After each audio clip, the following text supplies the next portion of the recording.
commencement, il y avait les bactéries. Et ensuite, eh bien, toujours les bactéries.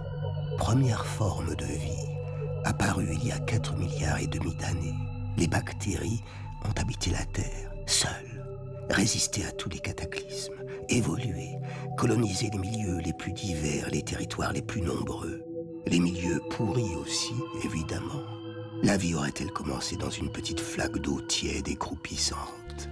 En tout cas, 3 milliards d'années plus tard, au fil de l'évolution, elles ont donné naissance à des formes d'organismes composites, des organismes comme nous, les êtres humains. Ces petites choses que nous considérons bien souvent, à tort, comme des ennemis mortels, sont donc en réalité de vénérables aïeuls avec lesquels nous vivons aujourd'hui encore.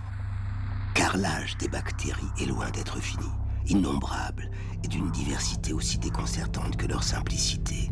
Ces micro-organismes unicellulaires sont la forme de vie dominante sur notre planète. On sait par exemple que dans les océans, il y a plus de bactéries que d'étoiles dans l'univers.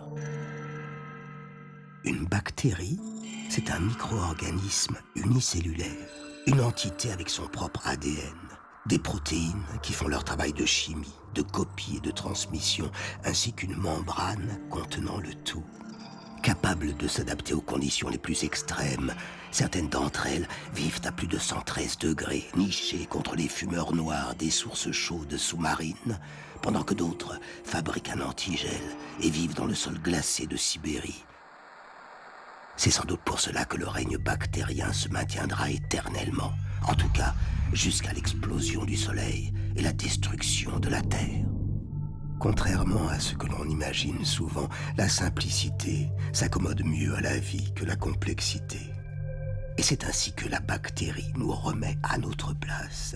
Nous qui construisons cathédrales et pyramides pour viser l'immortalité, nous sommes beaucoup moins efficaces qu'une simple bactérie, minuscule et invisible, dont la vie dure parfois à peine le temps qu'il fallait à Charles Darwin pour fumer un cigare.